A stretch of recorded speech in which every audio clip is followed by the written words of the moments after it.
اور سب لوگ مسجد کی طرف آئے نماز مغرب ادا کرنے کے لیے۔ اس نے بھی سب کے ساتھ نماز مغرب ادا کی، سورہ واقعہ کی تلاوت کی اور ہاسپٹل کی طرف چلا گیا۔ جب وہ ہاسپٹل پہنچا تو کبیر باہر بینچ پر بیٹھا ہوا تھا۔ وہ جا کر کبیر کے پاس بیٹھا اور کہا کہ ڈاکٹر نے کچھ کہا۔ کبیر نے نہیں میں سر ہلایا۔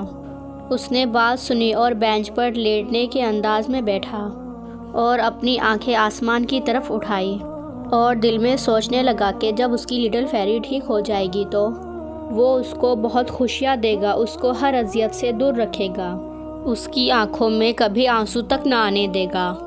یزدان نے سوچا کہ اس ننھی سی جان نے اپنے اوپر کتنے بڑے بڑے دکھ سہے ہیں۔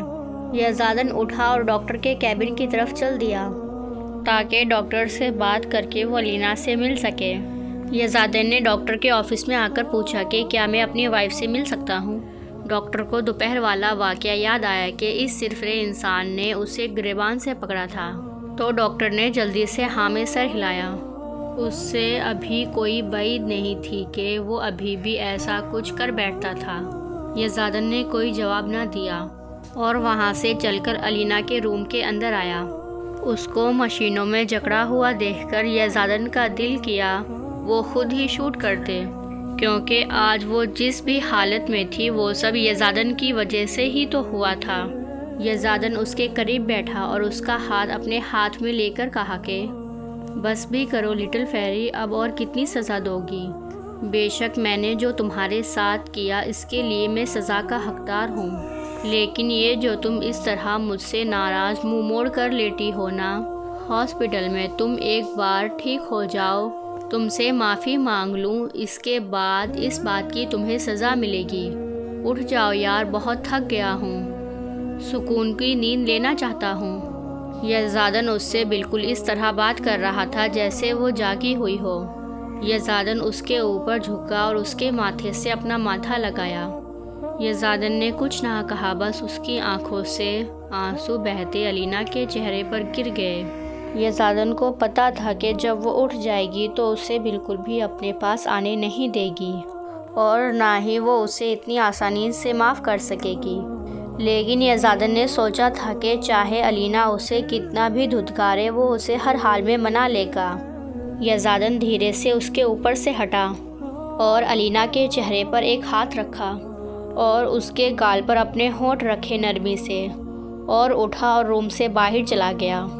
یزدان کبیر کے پاس آیا اور کبیر سے کہا کہ کبیر تم تھوڑی دیر کے لیے گھر چلے جاؤ، ویسے بھی 4 دن بعد تمہارا نکاح ہے۔ کبیر نے ہاں میں سر ہلایا اور اٹھ کر باہر چلا گیا۔ باہر آ کر گاڑی میں بیٹھنے سے پہلے اس نے صنم کو کال کرنی چاہی تاکہ وہ اس کو نکاح کے لیے شاپنگ کروانے لے جا سکے۔ کبیر اس کو مسلسل کال کر رہا تھا، لیکن صنم تھی جس نے کال نہ اٹھانے کی قسم کھا رکھی تھی۔ عجیب ہے یہ لڑکی، پتہ نہیں کیا کرتی رہتی ہے ہر وقت۔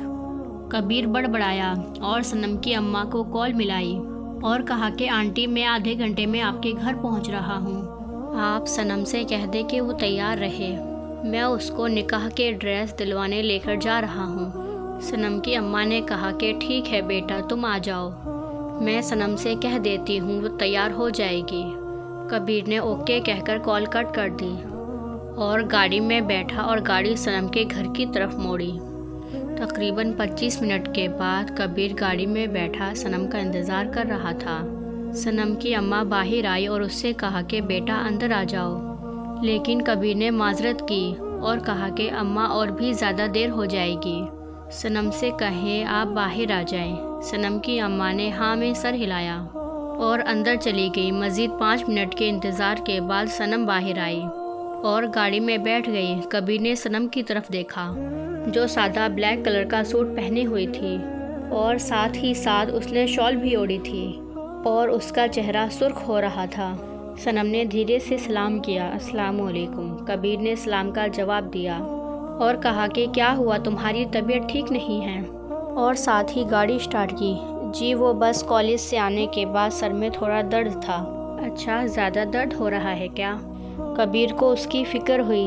صنم نے جب اس کے لہجے میں اپنے لیے فکر محسوس کی تو اس کو بہت اچھا لگا۔ صنم نے لاڈ سے ہاں میں سر ہلایا کہ ہاں بہت درد ہے۔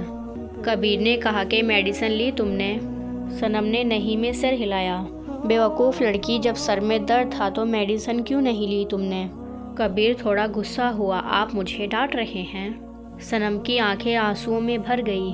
کبیر نے جب اس کی آنسو سے بھری آنکھوں میں دیکھا تو وہ بے بس ہوا اور کہا کہ اچھا چلو نہیں ڈانٹ رہا، چپ ہو جاؤ میری جان۔ صنم تو اس کے میری جان کہنے سے ہی مزید سرخ ہو گئی۔